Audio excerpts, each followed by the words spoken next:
All right, welcome back. It's Back to the Basics. I'm Sean Barr, and today we are talking about video conferencing, why you should use it, why is it pervasive. Let's go!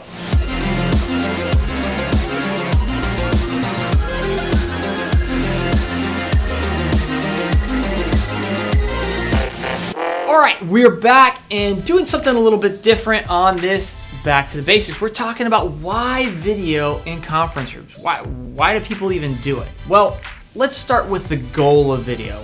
The goal of video is to replace an in-person meeting, not be a distraction, but really to replace it. And so why you see a lot of businesses investing in video conference rooms is because it reduces that travel time, it increases productivity, and also when you're in a meeting where you can see other individuals, you can see their reactions, it's a more powerful meeting, it's more effective because in theory, it should be like replacing an in-person meeting or as close to it as you can get through technology.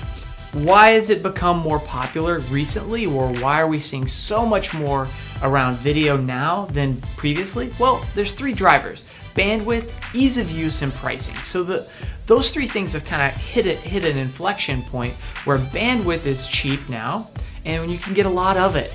And video requires a lot of bandwidth to do it well.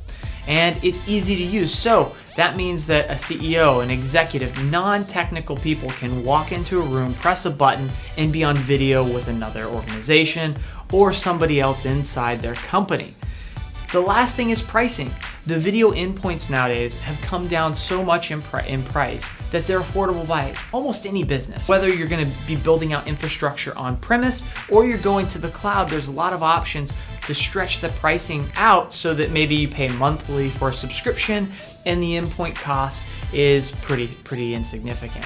Additionally, like LED, LCD TVs, the pricing on those have come down significantly. So to outfit a room, you can do it for under $5,000, maybe even closer to $2,000 or $3,000 with the TV and the codec and all of those other things. And then you pay some type of subscription to register it or some bridging service. But that's relatively low cost when you start thinking of the travel costs that you can save and the effectiveness of the meeting.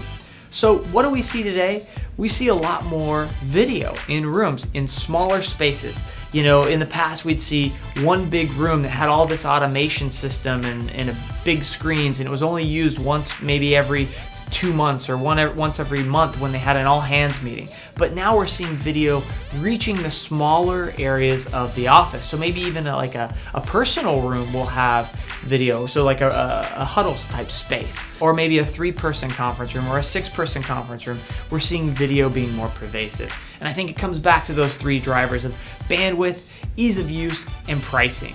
All right, so the goal of video, it's to replace that in-person meeting, that in-person experience as best you can through technology. If I said anything in this video that you're like, hey, I'd love to know more about that, leave a comment, like, subscribe, and we'll see you on the next Back to the Basics. Thanks for watching.